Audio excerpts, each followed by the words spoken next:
Silakan baca. Silakan dibaca. Yesaya 29:12. Dan apabila kitab itu diberikan kepada seorang yang tidak dapat membaca dengan mengatakan, baiklah, baca ini, maka ia akan menjawab, aku tidak dapat membaca. Ma'ana qari.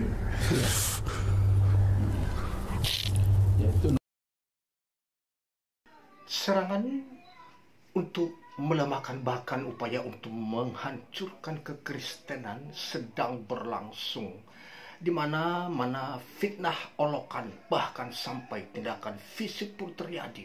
Dilarang ibadah, tutup gereja, bakar gereja.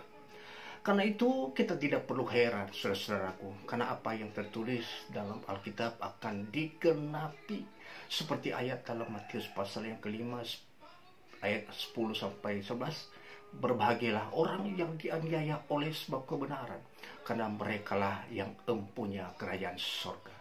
Berbahagialah kamu jika karena aku kamu dicela dan dianiaya, dan kepadamu difitnahkan segala yang jahat. Seperti yang akan kita lihat di cuplikan video berikut ini nanti, bagaimana usaha mereka yang katanya seorang mualaf sebelum mengaku dia seorang Kristen, sekolah Kristen sampai dia pernah studi di Israel. Siapa dia? Yaitu Kainama. Sekarang apa yang dia lakukannya? Dia selalu mengomentari orang Kristen, baik pribadi-pribadi hamba-hamba Tuhan. Pasti dia komentari, bahkan diolok-olok. Seharusnya kita harapkan dia belajar ya agamanya sendiri, tetapi malah otak-atik agama orang lain. Ini cuplikannya. 1 menit kasih pendapat tentang Elia. Baik, bismillah. Fenomena. Ya. Pembukaan kebodohan kepada publik. Ish. Tidak tahu apa-apa. Ish. Tidak pernah menampilkan data. Ya. Tidak jelas dia siapa. Bertobatlah. Tapi fenomenal dia. Itu fenomenal. Ya. Karena zaman sekarang ini orang ingin yang begitu. Yang kacau balau ditampilkan. Fenomenal lah. Tidak pernah menampilkan data, tidak punya pengetahuan mendasar yang kuat. Ya, itu tadi saudara, dia komentar tentang Elia Miron. Bahkan tidak pakai data, tak punya ilmu, hanya modal berani. Apa bukan sebaliknya, Kainama?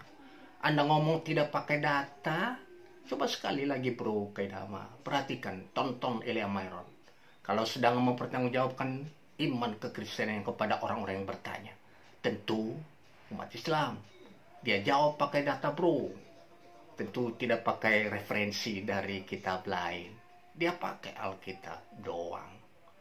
Selanjutnya sahabatku yang kasih Tuhan, kita lihat cuplikan video ini lagi.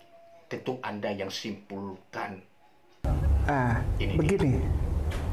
Ketika dikatakan ummi tidak dapat membaca, itu yang seperti tertulis di dalam kitab Yesaya pasal 29 nomor ayat 12. Sekali lagi, kitab Yesaya pasal 29 ayat 12.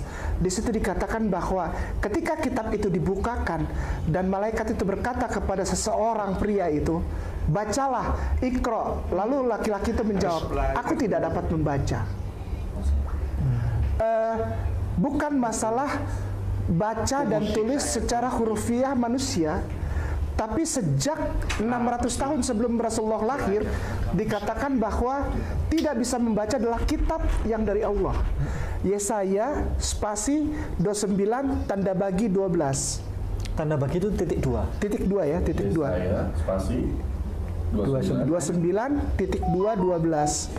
Nggak usah pakai pasalnya.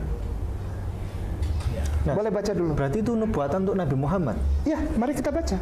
Oke. Itu 600 tahun sebelum Rasulullah lahir. Nah, sebentar, Ustaz. Izin. Nanti mikrofonnya bisa dipindah ke mana-mana. Masya Allah. Nangis. Silakan baca. Silakan dibaca. Yesaya 29:12.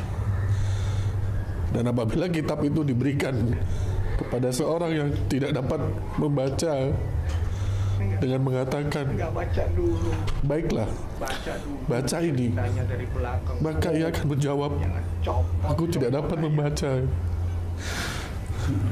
Mana Kori? Jadi nangis orang. Kasihan Bapak Itu Ibu. nubuat itu Rasulullah SAW. Iya. Iya. Saya jadi ingat Bisa sih.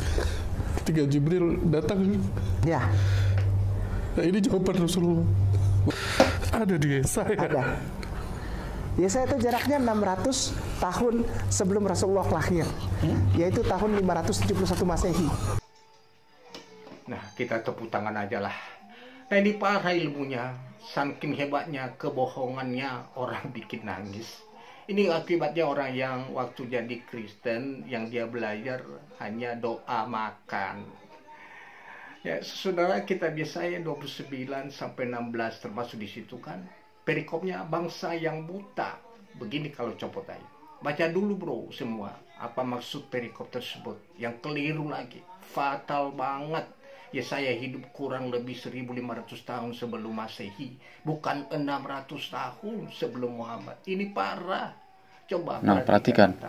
Di situ tertulis bahwa Yesaya hidup di abad ke-8 sebelum Masehi dan ia bernubuat sekitar tahun 742 sebelum Masehi. Sedangkan Muhammad lahir sekitar tahun 570 Masehi. Jadi jaraknya itu sekitar 1300 tahun, bukanlah 600 tahun seperti yang dikatakan oleh Kainama. Apalagi mengklaim bahwa Yesaya hidup tahun 1000 atau tahun 600 sebelum lahir Nabi Muhammad. Sayang sekali orang-orang yang sudah setia, yang mendukung kamu, yang mendengarkan malah nangis oleh karena kebohongan. Mungkin saudara dan biarlah semuanya menjadi sebuah kekuatan kita bahwa rupanya tidak ada kekuatan menyerangnya. Dia hanya punya kebohongan yang ada. Tetap semangat, Tuhan Yesus memberkati.